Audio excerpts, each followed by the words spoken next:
High and hello guys, welcome back to my channel. मागच्या व्लॉगमध्ये तुम्ही बघितलं आम्ही सुरतला पोचलो आणि थोडं एन्जॉय केलं. आज मी आलो आहे माझ्या सगळ्यात छोट्या मावशीच्या घरी. तिच्या घरी काही प्लांट्स होते. आम्ही त्या प्लांट्सला थोडं थोडं सगळ्यांना पाणी टाकलं. हा आहे एक छोटासा होम टूर माझ्या छोट्या मावशीच्या घराचा. तर ही गॅलरी आहे. गॅलरीमध्ये थोडे प्लांट्स लावले. हा हॉल आहे. हे देवाचं मंदिर आहे ज्याच्यामध्ये कृष्ण भगवान आहेत.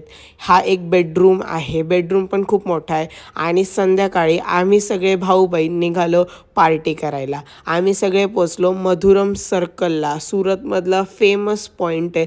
तिथं चायनीज खूप टेस्टी लागतं. तिथं पोचल्यानंतर आम्हाला कळालं की तिथं एक लग्न पण होत होतं. मी माझ्या भाऊ बहिणींना म्हटलं चला आपण लग्नात जाऊन येऊ. मग माझी मोठी बहीण म्हटली नाही, चुपचाप हॉटेलमध्ये चला आणि काहीतरी ऑर्डर करा. सगळ्यात पहिले आम्ही ऑर्डर केलं 2 मंचुरियन, पिझ्झा आणि नूडल्स. तुम्हाला जर माझे व्हिडिओ आवडत असतील तर लाईक, सबस्क्राईब आणि शेअर करायला विसरू नका. Bye bye.